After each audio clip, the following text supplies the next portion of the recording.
nosso Pod Costa de hoje é com o jovem advogado Carlos Júnior, conselheiro federal da OAB. Quem é Carlos Júnior? Primeiro eu quero, antes de me identificar, dizer da satisfação e da alegria de estar aqui no Pod Costa. Você que é um jornalista tão renomado, desde pequeno escuto falar da sua competência, da sua seriedade, do seu trabalho. E eu quero aqui expressar em viva voz a satisfação e a alegria de estar aqui nesse programa tão maravilhoso, interativo e que traz realmente notícias de qualidade aqui no Pod Costa. Obrigado. Quem é Carlos Júnior? Bom, eu sou um advogado, militante, um escritório de advocacia aqui em Teresina, e oriundo do interior do estado do Piauí, da região de Esperantina, Barras. Tive a honra de ser vice-presidente da subseção de Barras, depois candidato a presidente eleito pelo voto maciço da advocacia do território dos Cocais e por 3 anos administrar a subseção de Barras, levar o conhecimento das pessoas a importância da Ordem dos Advogados do Brasil e enfatizar o quão importante é o advogado para a sociedade, que é o representante legítimo do povo. Doutor Carlos Júnior, a advocacia tem futuro? Com certeza, é a profissão mais importante do mundo. Nós temos no grande mundo jurídico o juiz que representa tão bem o Estado. Ele está ali para receber as ações judiciais e julgar conforme o advogado levar, que é o conhecimento dele.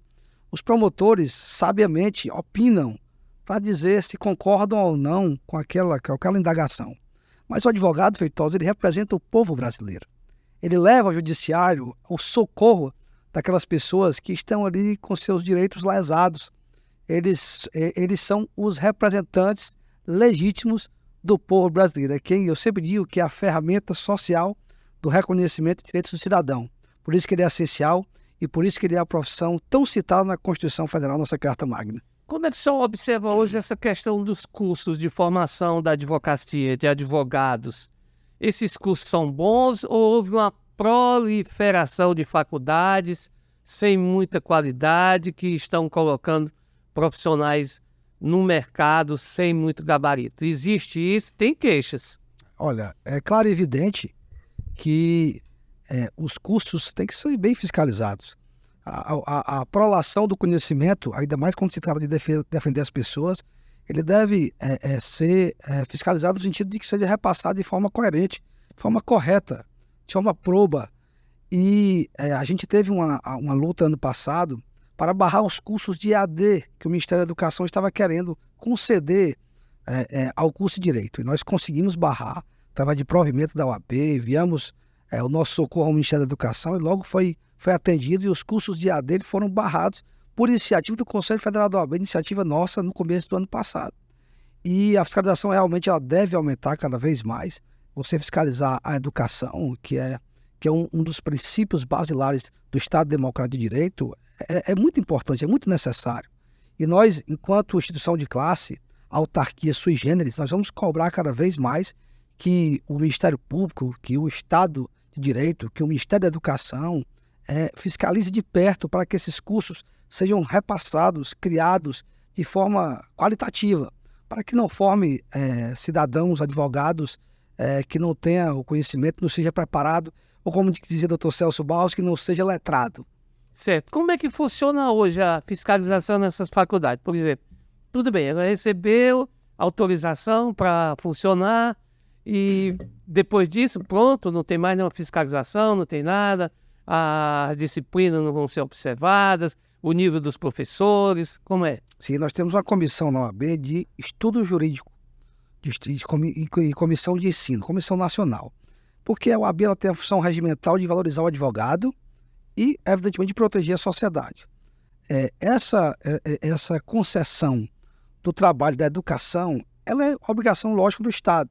E a OAB, como está intimamente ligado ao curso jurídico, evidentemente, ela, como instituição autárquica sui generis, ela faz a sua fiscalização de forma recomendativa. Ela não tem o condão de proibir ou não o curso, o funcionamento, porque a OAB ela não tem previsão legal para isso. Mas ela pode mover ação para fechar o curso, ela pode mover uma ação para impedir que aquele curso seja aberto ou reaberto, ela pode fiscalizar em loco, a comissão pode ir com comissão de membros da OAB, de conselheiros, fiscalizar as instituições, ou seja, ela faz o seu papel alternativo para que possa aí sempre estar os cursos funcionando de qualidade. E esses alunos que saem dessas faculdades, muitos deles enfrentam a barreira do exame da ordem, né? Sim. Por que o senhor acha que isso acontece? Bom, o exame da ordem é um filtro, né, na profissão.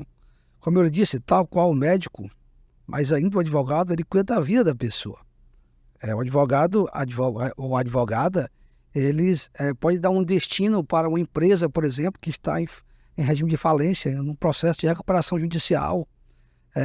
O advogado pode aposentar uma pessoa que tem um benefício negado pelo INSS através por meio da justiça, do Poder Judiciário, e aquele benefício ele vai ser pelo resto da vida. Então ele resolve a vida das pessoas. Então tem que ter um cuidado grande, tem que ter uma responsabilidade, uma fiscalização, um cuidado para que aquele curso de direito seja evidentemente trabalhado, dissipado de forma coerente, de forma correta. E a OAB, né, como uma instituição importante, é preciso que esteja momentaneamente, não só momentaneamente, diuturnamente, de forma imediata e imediata, todos os dias nessas comissões, trabalhando para que possa evitar isso. O exame de ordem é constitucional? Olha, existe a Constituição Federal, que ela está no topo da pirâmide hierárquica, né, do ordenamento jurídico brasileiro, e existem as normas de eficácia contida, limitada e plena. Nós temos o Estatuto, que é a lei federal, que nos rege e que é uma norma de eficácia limitada, ou seja, admite regulamentação pela norma infraconstitucional. E o Estatuto da Advocacia é uma norma infraconstitucional. Então, se tem previsão na norma infraconstitucional, na lei federal, e há a previsão de regulamentação dessa norma pela Constituição Federal, é plenamente constitucional. Como se fosse, é uma pirâmide, né, Feitosa? E está aqui a Constituição Federal. E lá ela admite regulamentação pela lei infraconstitucional, que está abaixo da Constituição Federal.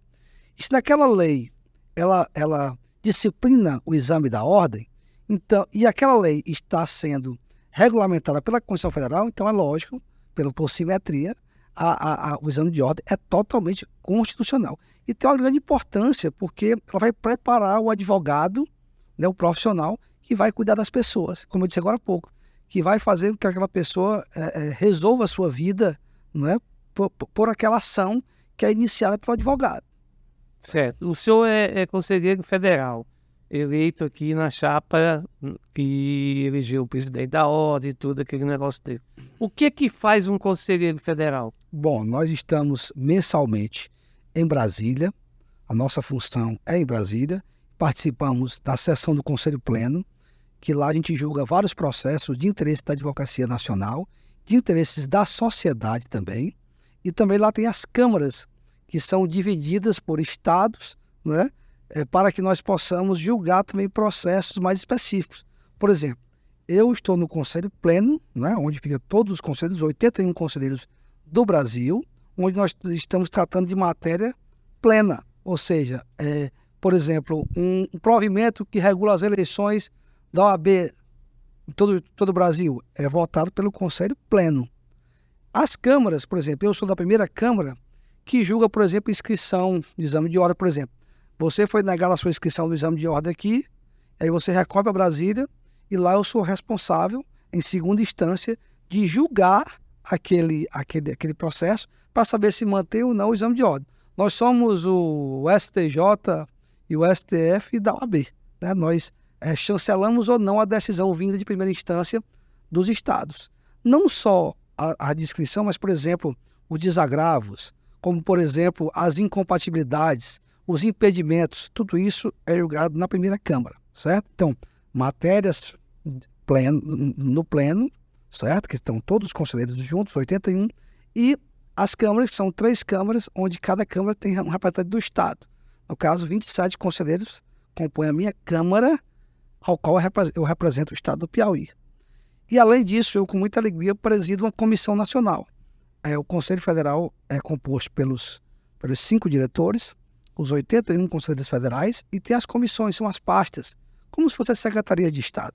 E lá, essa comissão, o presidente nomeia, presidente, vice da comissão e secretário e membros, onde vão discutir naquele nicho a ordem de interesse nacional da advocacia. Por exemplo, eu presido uma comissão nacional dos juizados especiais.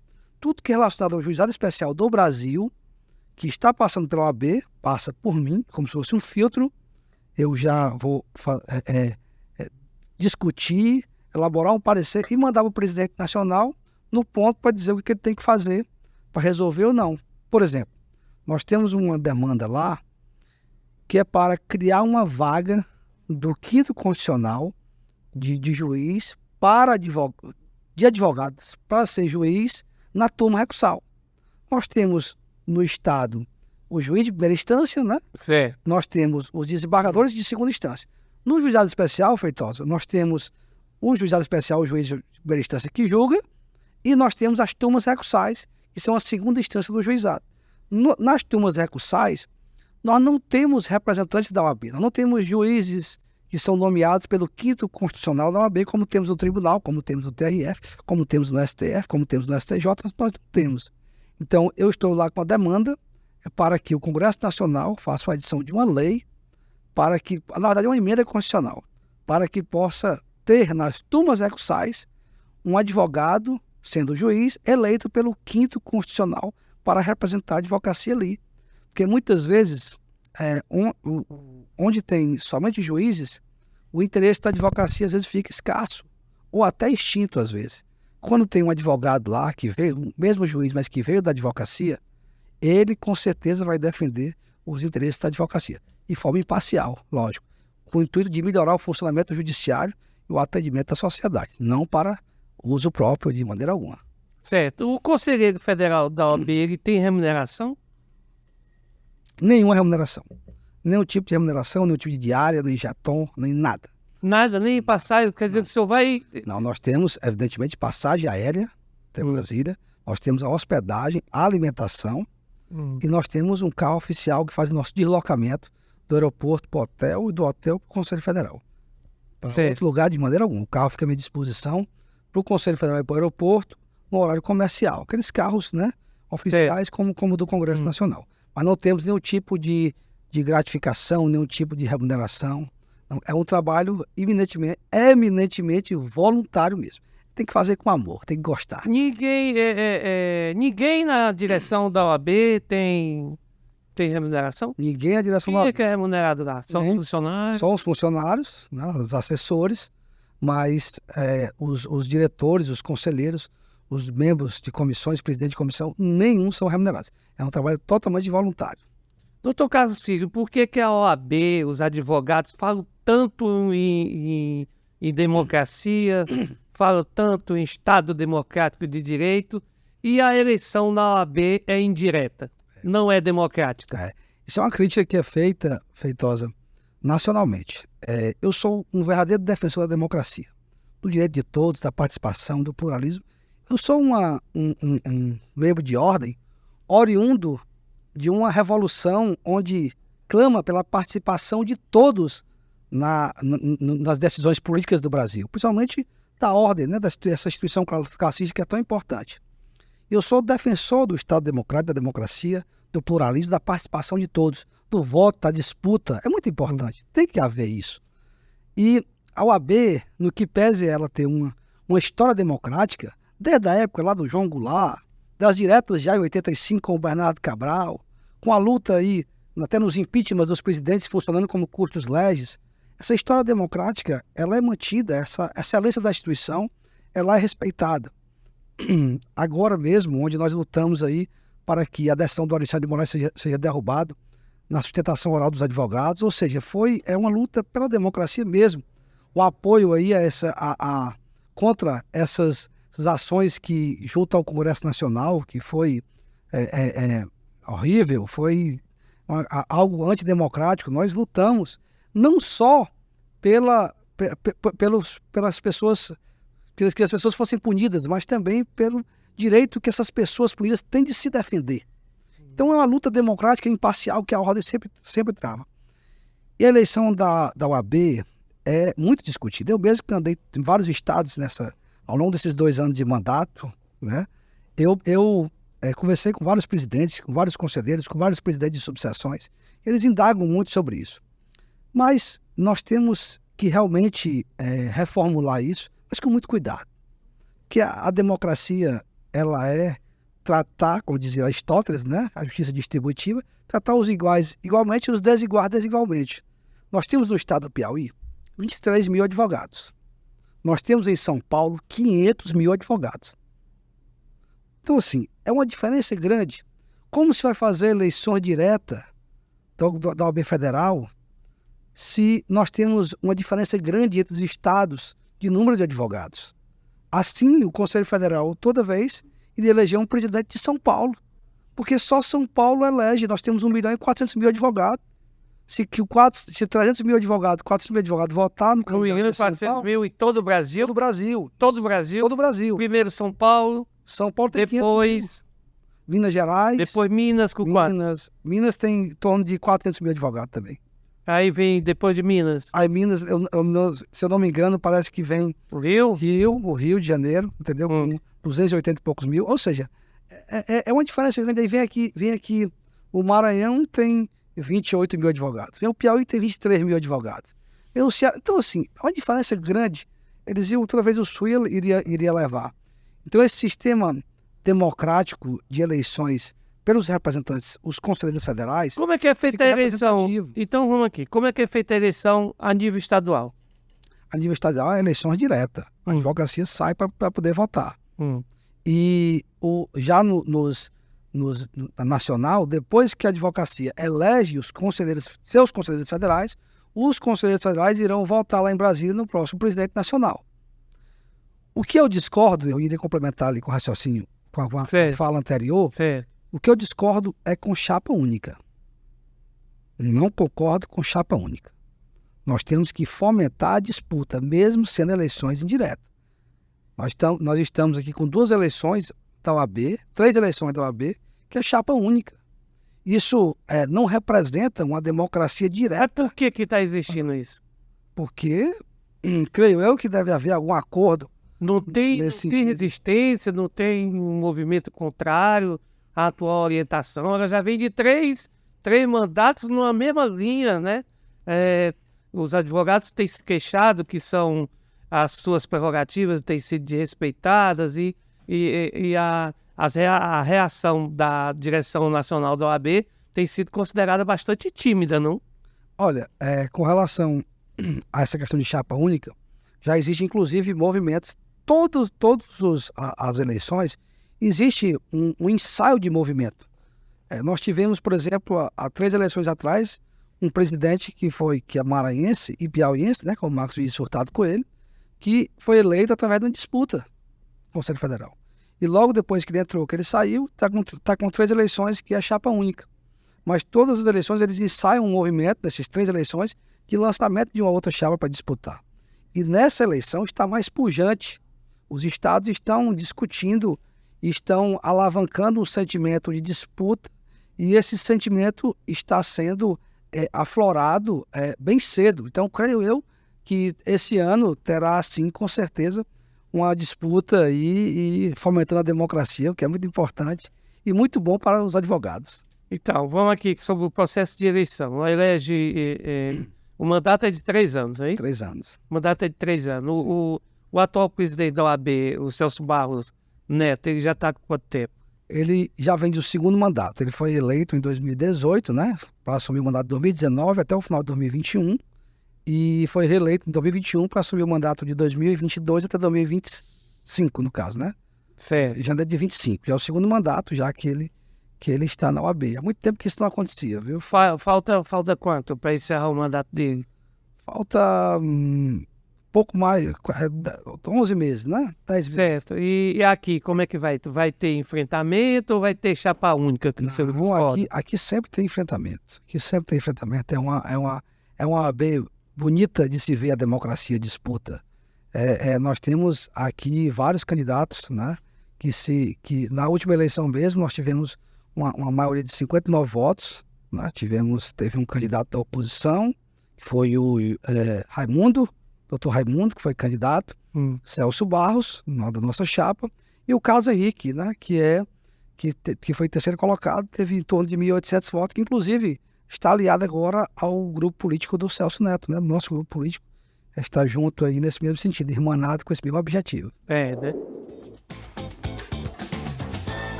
Esses 23 mil advogados, qual é o percentual que vota? Em torno de 8 mil advogados. De 23 mil? 23 mil. E por que essa abstenção toda? Nós temos uma inadimplência altíssima na OAB, e os inadimplentes, de acordo com o regimento, não podem votar. E o deslocamento mesmo, né? Nós temos uma deficiência grande no deslocamento. Para se deslocar.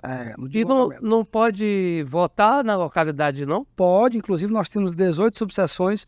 Em todas as 18 subseções nós temos urnas, né, para poder eles se deslocarem, para poder votar.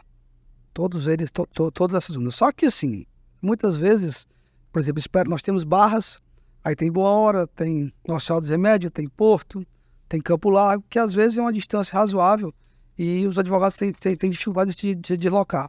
Mas eu tenho enfatizado a necessidade do voto dos advogados, até porque para eles poderem cobrar, não é,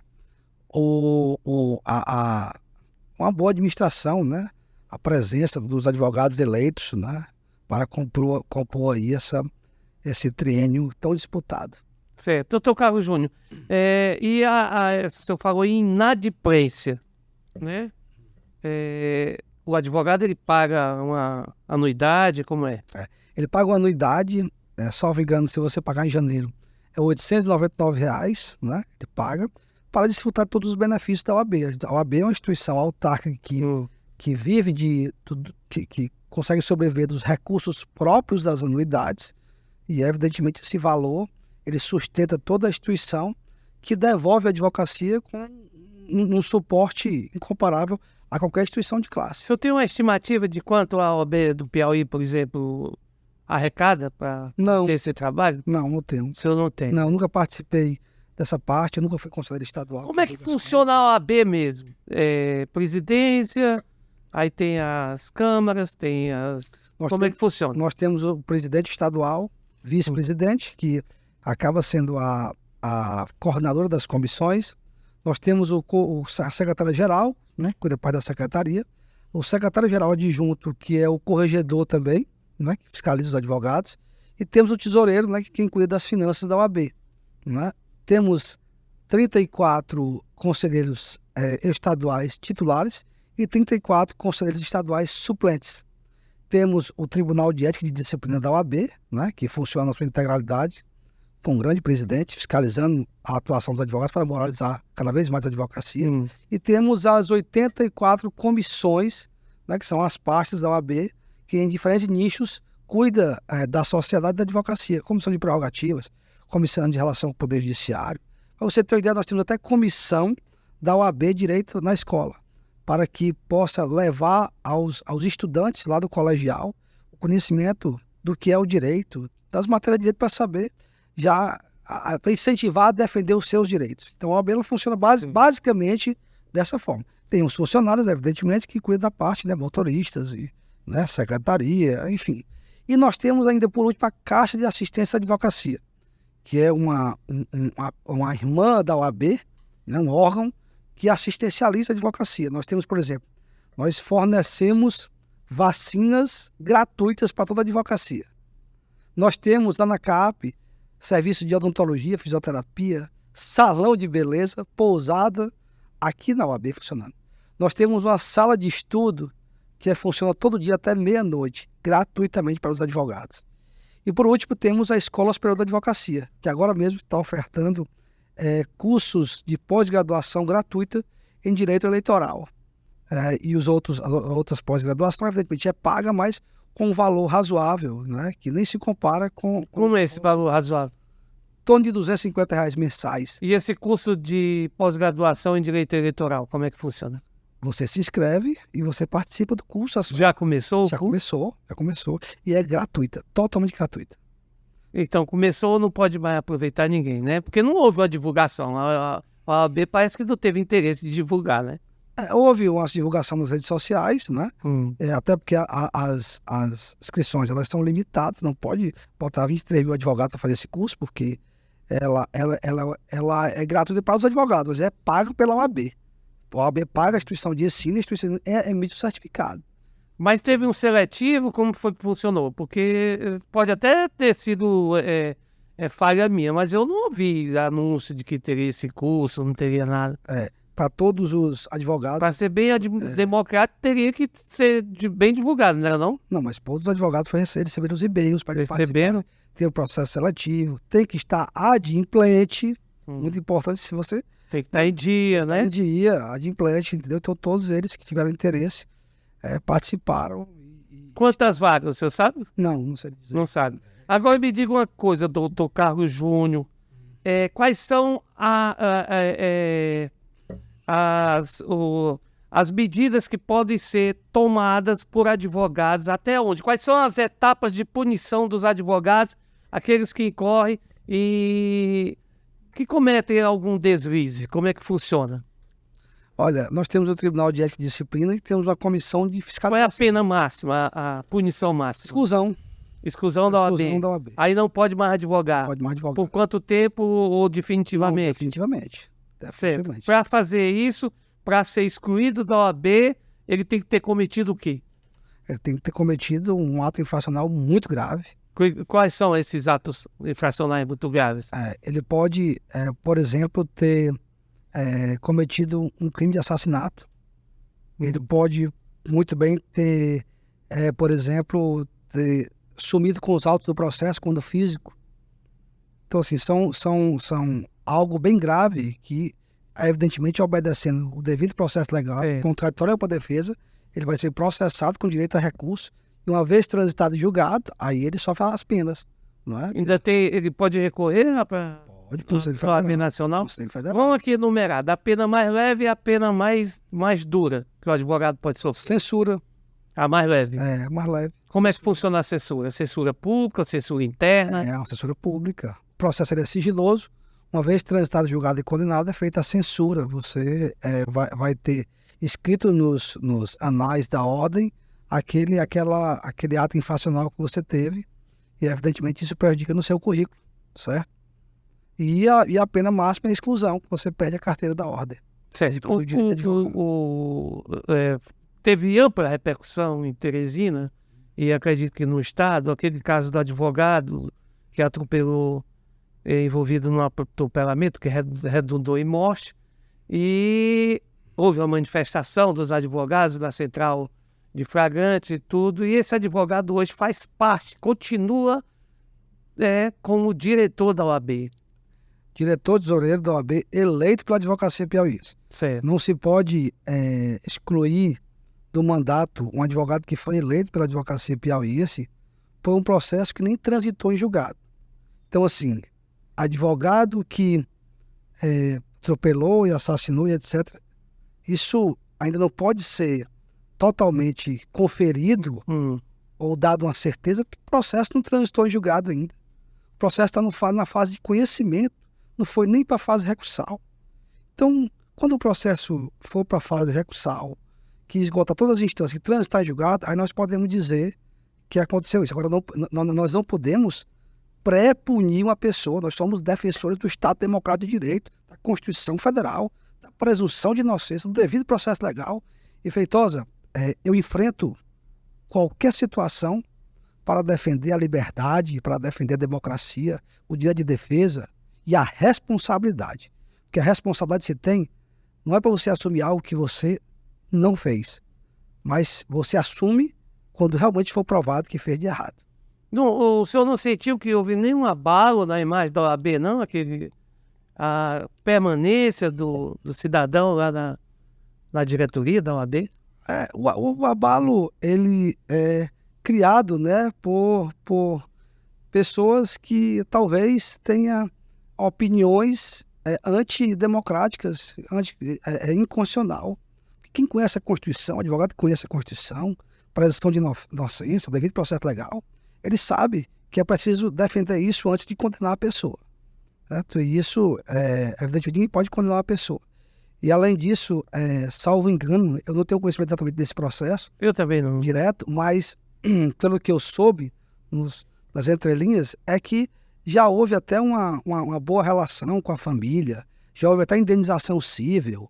Enfim, se houve algo espontâneo ou não, doloso, culposo, ou houve ou não houve, ou teve culpa ou não, eu acho que o mais importante disso tudo é até uma pré-retratação que está acontecendo. Porque se fosse algo muito pujante, eu acho que a família estava nas redes sociais aí clamando por justiça. E ninguém vê notícias sobre isso aí. Então, creio eu que tem até uma pré-retratação. E, enfim, nós vamos defender isso. O senhor veio de uma carreira lá de Barras, né? Foi presidente da seccional, né? Lá de Barras, e agora é conselheiro federal. O senhor é candidato à presidência da OAB? Eu sempre me coloquei à disposição da advocacia piauiense. Nós temos o Conselho Federal, o Conselho Seccional e os conselhos subseccionais, as subseções, como é chamado. E eu fui vice-presidente da subseção, depois fui presidente, a advocacia da região me alçou à condição de candidato, ganhei a eleição, e pude ficar lá 3 anos, com muita alegria. Foi uma experiência maravilhosa. Fui bem recebido em Barras, apesar de não ser barrense, mas ser filho de barrense, meu avô é barrense, e consegui... Pertinho a família? O pai é de Esperantina? Isso, e antes de sair, nós conseguimos desenterrar um processo de pedido de criação da subseção de Esperantina, que estava lá dormindo desde a época do, salvo engano, o presidente William Guimarães, saudoso amigo, o presidente William Guimarães, estava lá o processo. Foi feito o pedido, nunca foi no andamento, nós conseguimos, na gestão do Celso, acordar esse processo e criamos a tão sonhada subseção de Esperantina. E me alcei na condição de candidato a presidente seccional, e aí foi onde eu lhe disse no começo da entrevista aqui, do Pod Costa, do maravilhoso Pod Costa, que eu sou um fruto de uma revolução que clama pela participação dos menos favorecidos nas grandes decisões da política nacional. E quando eu saí candidato a presidente seccional, ainda em 2021, eu fui bem rechaçado, porque diziam que esse rapaz aí, presidente de uma subseção que tem 100 e poucos advogados, vem querer ser candidato a presidente nacional da OAB, ou estadual da OAB. E eu, com muita coragem, com muita altivez, com muita determinação, com muita humildade, sem submissão, eu saí todo o estado do Piauí, Feitosa, clamando aos 4 cantos do estado a participação, nós jovens, presidente de subseção, nas decisões estaduais, que nós nós podemos sim, que não é só os chefeiros políticos, que não é só os grandes escritórios, não é só os ex-presidentes que podem definir quem deve dirigir a OAB ou não. O que define a direção da OAB, primeiro, é a vontade, é o amor, é a dedicação. E depois você tem o preparo como todos os outros têm. E ainda, o que é mais importante, a advocacia piauiense concordar com isso. E eu vi a advocacia piauiense concordando com isso. E em conversas com os candidatos, ainda era o Raimundo de Souza, acho que Raimundo Silva, eu acho, e o Celso Barros. E o Celso Barros foi o único que entendeu as lacunas que precisavam ser preenchidas. Participação do interior, das grandes decisões. E ele ele aceitou vários conselheiros estaduais, todo o estado, hoje toda a subseção, toda a região, tem 1 ou 2 conselheiros estaduais para poder representar o interior. Se dedicou e cumpriu os compromissos que fez comigo nas subseções, de construir subseções, de alugar campo de futebol para os advogados jogarem futebol, para mandar estrutura para as subseções, para a advocacia do interior, os cursos e etc. E como ele entendeu essas lacunas, ele humildemente disse: rapaz, tá faltando muita coisa, mas eu quero ajudar. Eu me uni a ele, eu não aderi, eu uni forças a ele, e aí fui participar como conselheiro federal titular para representar também a advocacia das subseções do interior lá em Brasília. E assim tenho feito até hoje. Eu nunca, Feitosa, me incumbi de criar um personagem para participar de qualquer fase, de qualquer cargo da OAB. Eu sempre tive esse cabelo aqui, olha. Eu sempre tive esse óculos. Eu sempre vesti ternos de acordo com o que eu tinha condição de comprar. Eu sempre me posicionei de forma correta e não, de maneira alguma, ludibriei os meus eleitores. Eu disse quem eu era. Disse o que eu tinha que fazer. E assim fiz. Advogado não é o eleitor que se engana fácil. E o que tem tentado fazer na última eleição da OAB foi ludibriar, foi contaminar a eleição da OAB. Advogado não se vende nem por contrato. Advogado não se vende por pressão de qualquer agente político externo da ordem para votar. Nós temos que ter altivez e responsabilidade.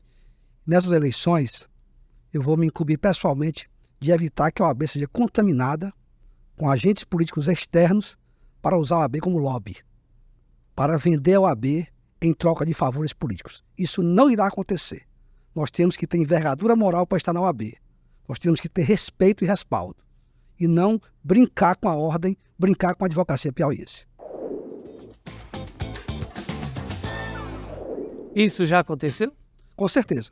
Na última eleição, houve uma tentativa clara de desmoralizar a autoridade política da OAB. A tentativa de comprar advogados, tentativa de trocar contratos e ainda o que é pior, prefeitos coagindo advogados, procuradores para votar em quem eles queriam. E nós não iremos aceitar isso. Repito, não iremos aceitar isso. A OAB é uma instituição apolítica que nenhum político externo de política partidária irá dar pitaco em nossa instituição. Eu não irei deixar isso. Como é que o senhor pretende, como é que a ala que pensa como o senhor pretende rechaçar essa interferência? Com a verdade. Uma pessoa disse a mim, a pessoa me perguntou como é que eu ia fazer campanha, como é que eu ia me comportar. Eu digo, vou me comportar sendo eu mesmo, com meus ideais, sem intimidação, com a bandeira erguida de pluralismo político, de respeito, de altivez da instituição, sem qualquer tipo de intimidação, com a bandeira erguida. E era essa bandeira, Feitosa, eu iria levar para o Palácio da Advocacia Piauiense. Ao menos que tente me matar na jornada. A advocacia é indiscutivelmente uma profissão muito bonita, mas é rentável assim para hoje em dia o advogado que está no exercício, mesmo aquele que está começando, aquele mais, vamos dizer, lá do interior, ele ganha o suficiente para viver? Sim, com certeza. A advocacia, todo mundo precisa de um advogado, de um médico, de um contador, de um psicólogo. Nós temos uma grande população e o advogado, se ele tiver ética, se ele tiver dedicação no seu processo, ele com certeza vai render muitos frutos financeiros. Nós temos várias áreas a seguir. Vamos ter agora direito portuário com o porto, né? Porque é uma área escassa. Nós temos direito previdenciário, que todos precisam se aposentar em várias áreas, não só no INSS, mas em várias áreas. Então, assim, nós temos várias áreas que todo mundo pode abraçar, abarcar. Basta você ter segurança no que você vai fazer, dedicação pelo seu processo e ética para com o seu cliente. Aquele cliente, ele às vezes, quer que você lute. Ele tem consciência de que o resultado pode ser positivo ou negativo. Mas se ele sentir a segurança de que você vai lutar por ele, ele sempre vai lhe contratar. Você ganha ou perde a ação, ele sempre vai lhe contratar. Então, é uma profissão totalmente rentável, nos moldes éticos e corretos, né? Sem desmerecer quem tem, por exemplo, 100 contratos de órgãos públicos, às vezes, ou 100 contratos de prefeitura que ganha aí, sei lá, 500 mil por mês, sem desmerecer. Acho que é um advogado bem sucedido e merece, né? Embora estes, eu acho que não tem perfil para presidir a OAB, porque não conhece a necessidade da advocacia. Hoje mesmo eu estava... Nem vão perder tempo. Não vou perder tempo. Hoje mesmo eu estava na porta da 7ª Vara Civil, passando com o juiz, pedindo a ele para liberar um alvará para mim. Porque aquele alvará vai ajudar eu a pagar a água, a luz do escritório, vai ajudar eu ir ao supermercado para fazer compras que eu faço sempre. Aí, final de semana no shopping com as minhas filhas, comprar um sapato para elas, ir para o restaurante, como ela diz, restaurante de brinquedo, papai. Então, assim, eu sei da necessidade de ter aquele alvará. Às vezes, quem ganha 500 mil por mês, 800 mil por mês, ele nem está preocupado com isso, porque ele tem um motorista, 5 motoristas para levar os filhos no shopping, comprar o que quiser. Ele não sabe o que é ir no supermercado, comprar um tomate, uma cebola, ou ele não sabe nem como é que se faz isso. Ele sabe, talvez, às vezes, não sabe nem dirigir carro, porque tem motorista toda hora. Então, assim, esses que ganham bem, eu não acho errado, está certíssimo, tem que trabalhar mesmo, ganhar bem. Mas não se credencia a ser diretor de ordem. Não se credencia. O senhor está hoje em qual especialização a sua? O que o senhor se dedica mais na advocacia? Tenho uma história de direito previdenciário, eu tenho um direito trabalhista, tenho um direito civil e sou especialista em direito constitucional. Os recursos a nível de Brasília, né, STJ, STF, TRF, eu atuo muito nessa área. Uma área muito boa, muito bonita, porque o direito constitucional é a mãe do direito brasileiro, né? Como eu disse, ele está no topo piramidal do ordenamento jurídico. É quem rege todas as leis do Brasil, é quem dá o direcionamento. Por isso que eu sempre gostei de direito constitucional. Doutor Carlos Júnior, para encerrar aqui, como é que o senhor vê o futuro da advocacia hoje, nos tempos atuais? Bom, na advocacia você tem que estar se atualizando, porque ao longo do tempo a sociedade ela se atualiza. Por exemplo, nós não tínhamos há 10 anos atrás, há 15 anos atrás, o casamento gay. Hoje nós temos. Aliás, casamento das pessoas do mesmo sexo. Isso tem que ser atualizado ao ordenamento jurídico. E constantemente nós temos jurisprudências, nós temos edições de novas leis nesse sentido. Então é preciso que nós tenhamos um preparo, não é? Sejamos letrados, sempre se atualizar para estar aí nessa vanguarda da defesa das pessoas. E se adaptar às ferramentas tecnológicas. No meu escritório mesmo eu usava sempre a agenda física, hoje eu estou usando a agenda virtual. E nós temos que nos adaptar a isso. Mas a profissão do direito ela nunca vai ser extinta, ela é essencial, ela é necessária. Não se busca a justiça, não se busca se não for pelo conhecedor técnico da ação. Então, essa história de extinção não é válida, dizer que a advocacia está saturada também não é válida. O que tem que fazer é você acreditar e se dedicar. Eu sou mesmo fruto disso. Eu vim do interior, advogado militante, nunca fiz o concurso público da minha vida. Nunca. O único concurso que eu fiz, porque a prova que eu fiz foi a prova da UAB. Ainda tive que fazer 2 vezes para poder passar. Porque eu estagiava e tinha pouco tempo. Mas outro concurso eu nunca fiz, porque eu nunca quis. Eu sempre quis ser advogado. E hoje, Feitosa, eu pago a prestação do meu carro, a prestação do meu apartamento, as roupas, colégio das minhas filhas, tudo é com a advocacia. E sou muito feliz por isso. Certo. Para finalizar mesmo agora, o que o senhor acha dessa saidinha saidinha de preso, e o senhor acredita em ressocialização? Nós sempre temos que acreditar no que é melhor para a gente. Eu acredito no amor, eu acredito nos princípios, na amizade, no respeito, eu acredito no abraço, eu acredito na boa vontade, eu acredito principalmente em Deus e peço a Ele todos os dias de relacionamento na minha vida. Então, assim, acredito sim na ressocialização. Tomara que ressocialize, tomara que crie métodos para que as pessoas melhorem. Eu acredito no perdão, tem que ser perdoado, mas também eu exijo a punição para que seja uma medida, um fator sine qua non de evitar os crimes, os indícios, né? As ações ilegais. E as saidinhas, o senhor falou de saidinha? Olha, essas saidinhas, elas muitas vezes prejudicam, não é? Então, assim, eu não posso dizer que sou a favor ou contra, porque as saidinhas, o nome saidinha é algo muito genérico. Tem várias saidinhas, né? Você tem que ter um motivo da saidinha. Então, assim, eu não sou advogado criminalista, mas eu acredito que tem que ser estudado que tipo de saidinha, que tipo de preso o porquê que vai sair, que tipo de crime cometeu, para saber se é possível, né, de acordo com aquele comportamento que ele teve na prisão, se é possível realmente colocar ele nas ruas, já que ele foi recluso por um crime que cometeu. Doutor Carlos Júnior, muito obrigado pela sua participação aqui no Pod Costa. Foi um depoimento interessante, muito firme, muito bom. Desejamos sucesso ao senhor na sua trajetória como advogado e também como, pelo que eu estou vendo, como futuro candidato a presidente da OAB.